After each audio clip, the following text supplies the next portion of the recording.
To start, this is an overview of what I plan to talk about today, and feel free to ask questions at any point as well.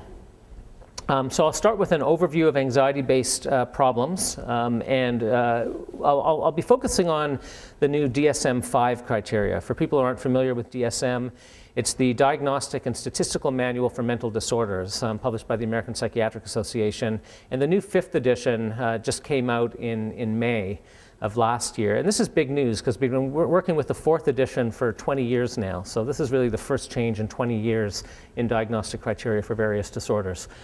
We'll talk about causes of anxiety-based problems. I'll talk about, and then the rest of the day will be focused on treatments. I'll start with medication treatments for anxiety, and we'll also talk about psychological treatments for all of the afternoon. So including cognitive behavioral therapy, which will include cognitive strategies for changing anxious thinking.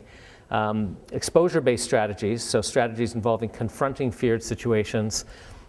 And then we'll talk toward the end of the day about acceptance and mindfulness-based strategies, so strategies involving meditation, for example, and other acceptance-based methods.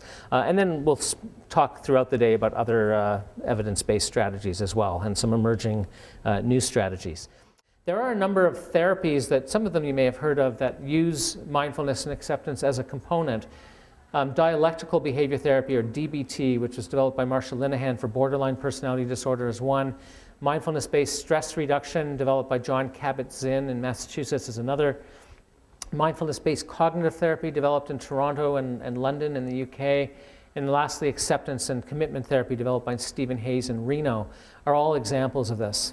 And acceptance and commitment therapy has two main goals, just as an example. It's to foster acceptance of unwanted thoughts and feelings, especially those that can't be controlled by the client. And then second, to foster a commitment to action towards living a rich, fulfilling life consistent with one's core values. A lot of times people who are anxious are not living a life that's consistent with their values. On the one hand, it may be very important for them to have close relationships.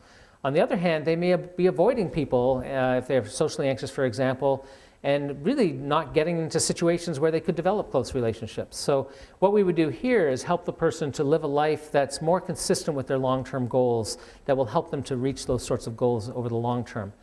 So these are the two main components of it. A variation of this, it's very similar actually, is acceptance-based behavior therapy. And I'm going to talk about this only because I'm going to share with you a study looking at it in a moment. This has 3 goals, but they're actually very similar to the 2 you just saw. Goal number 1 is to cultivate expanded awareness and a compassionate and decentered stance toward internal experiences.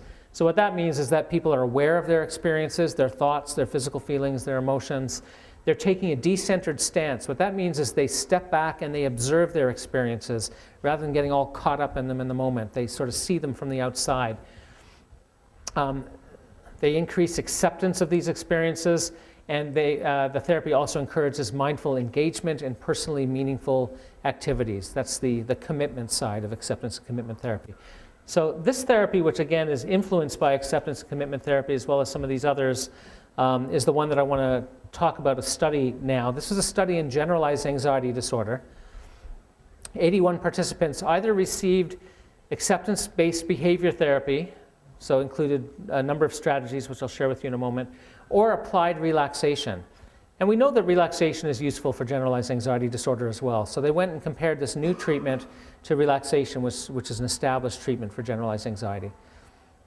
And this treatment included a number of components: psychoeducation, teaching people about the importance of not trying to control their emotions, experiential exercises, so for example, meditation, between session assignments, so basically people practice these things between sessions as well, so it's like homework. And then lastly, they used a number of metaphors. This is one metaphor, the finger trap exercise. Some of you may have seen finger traps before. You stick your fingers in the 2 sides and then you try to pull your fingers out. And basically, the harder you pull, the tighter the tube gets. Narrows around your finger. In fact, it's so tight now, I'll put it near the microphone, you can probably hear it's kind of tearing. So it's just torn in 2 pieces. And a lot of times, this is a metaphor for acceptance. A lot of times people, when they're anxious, they try to struggle their way out of the anxiety.